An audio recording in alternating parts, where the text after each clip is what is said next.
Salut les replayers, on se retrouve pour une nouvelle vidéo, le séisme qui vient de se dérouler, la Côte d'Ivoire punie à domicile face à la Guinée équatoriale, 4-0, incroyable match. Anderson, je pense que t'es aussi abasourdi que moi. Écoute, Est-ce que t'es chaud pour débriefer? écoute, j'ai pas les mots, hein, vraiment un ouragan, un séisme, un cataclysme qui vient de s'abattre sur la sélection ivoirienne.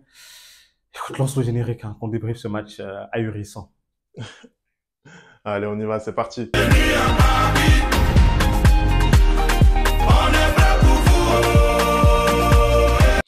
Allez, on commence tout de suite cette vidéo. Quel match auquel on a assisté et surtout quelle ambiance dans le stade. Vraiment, on sentait le silence qui s'est emparé du stade des Limpé.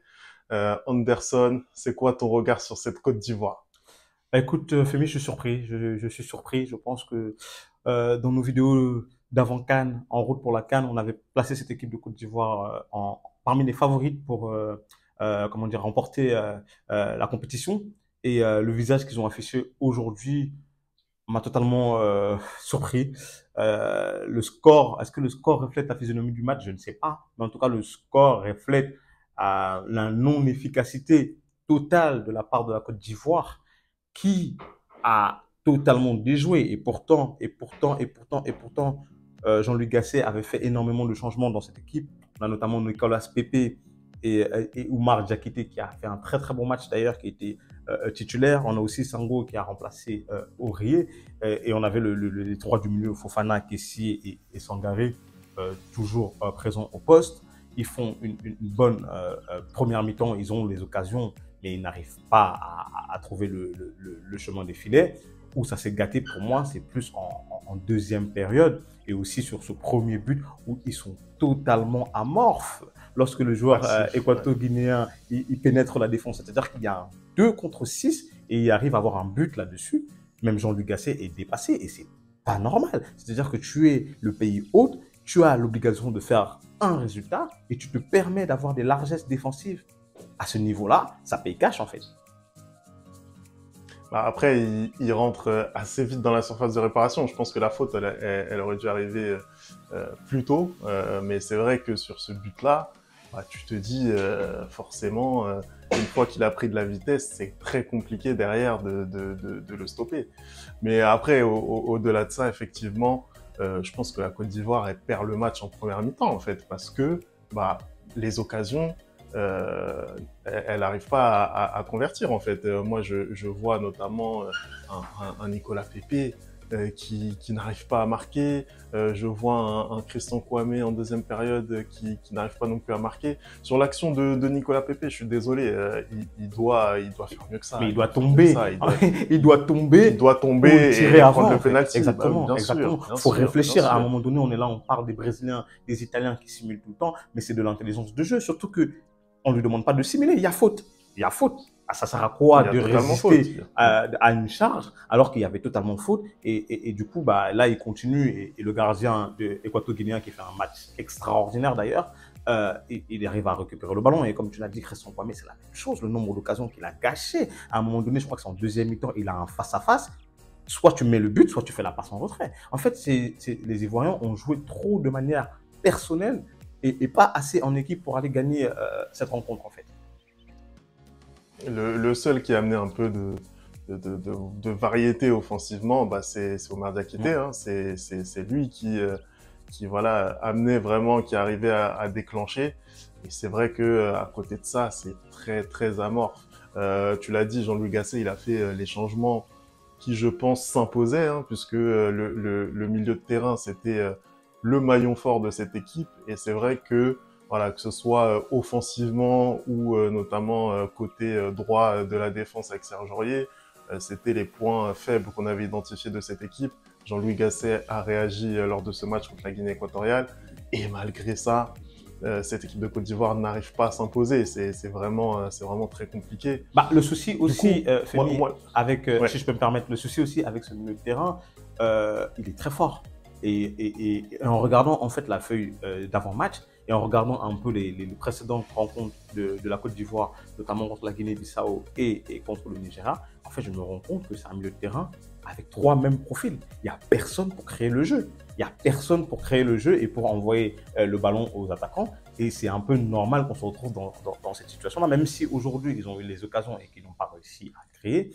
Je trouve quand même que quand ils étaient menés, avoir un milieu de terrain créatif qui va faire des transversales ou qui va chercher des passes verticales, bah, ça aurait pu aider. Là, on a beaucoup eu de l'horizontalité, pardon, et pas assez de créativité. Ouais, je suis d'accord. Je pense que, alors, est-ce que c'est vraiment une histoire de profil similaire? Je sais pas, mais c'est vrai que, par exemple, tu prends un Seko Fofana, c'est quelqu'un qui va avoir tendance à se projeter, qui va vraiment avoir tendance à même à finir les actions. Honnêtement, sur les deux premiers matchs de la Côte d'Ivoire, le meilleur attaquant ivoirien pour moi, c'est Seko Fofana. Mais c'est vrai qu'il va moins être dans la passe, ça va moins être un numéro 10 à l'ancienne. Et c'est vrai que ce soit Kessié ou Sangaré, eux, c'est des profils beaucoup plus défensifs. Mais c'est vrai que il y a peut-être un manque de complémentarité au niveau des profils. Je suis assez d'accord avec toi sur cette réflexion-là. Après aussi, moi, je veux mettre en valeur cette équipe de Guinée équatoriale parce que honnêtement, ils font une très bonne phase de poule. Écoute, c'est très très fort, je suis d'accord avec toi. Je tiens à mettre en lumière le parcours de cette équipe équato-guinéenne. D'ailleurs, on oublie un truc, c'est qu'ils étaient sur 12 matchs, toutes compétitions confondues, sans défaite. Et ce qu'ils nous ont montré lors de leur premier match, bah, et lors de la précédente CAN au Cameroun en 2022, où ils font, je crois, un quart de finale et ils sont éliminés par le Cameroun, il me semble, ou le Sénégal, je ne sais plus. Ils font une très belle, un très beau parcours. Et c'est vrai qu'aujourd'hui, ils ont fait le match qu'il fallait faire dans leur position. C'est-à-dire qu'ils ont attendu les Ivoiriens et à la moindre occasion qu'ils ont eu de leur sauter à la gorge, ils l'ont saisi en fait. C'est-à-dire que je crois qu'ils ont 5 tirs cadrés ou 6 tirs cadrés sur tout le match.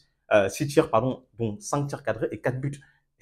En termes d'efficacité, on peut pas C'est mieux faire. C'est-à-dire que vraiment, une réussite voilà, c'est maximale. ça, c'est réussite maximale. C'est le premier but, c'est construit. Le deuxième but, c'est un coup franc magistral.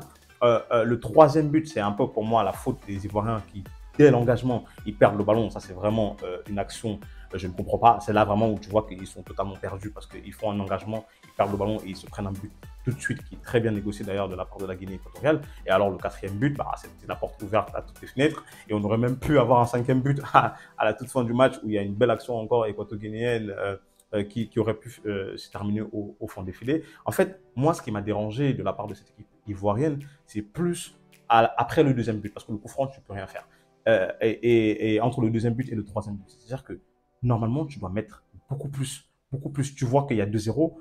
Techniquement, tu es dans une CAN à 24 équipes et où tu sais que le meilleur troisième est potentiellement qualifié, bah, tu ne dois pas te prendre autant de buts en fait devant ton public. Tu ne dois pas te prendre autant de buts devant ton public. Tu dois essayer de minimiser la casse. Tu dois essayer de mieux faire, de mettre un but. Tu dois essayer ou du moins de ne plus encaisser et donc de jouer de manière compacte.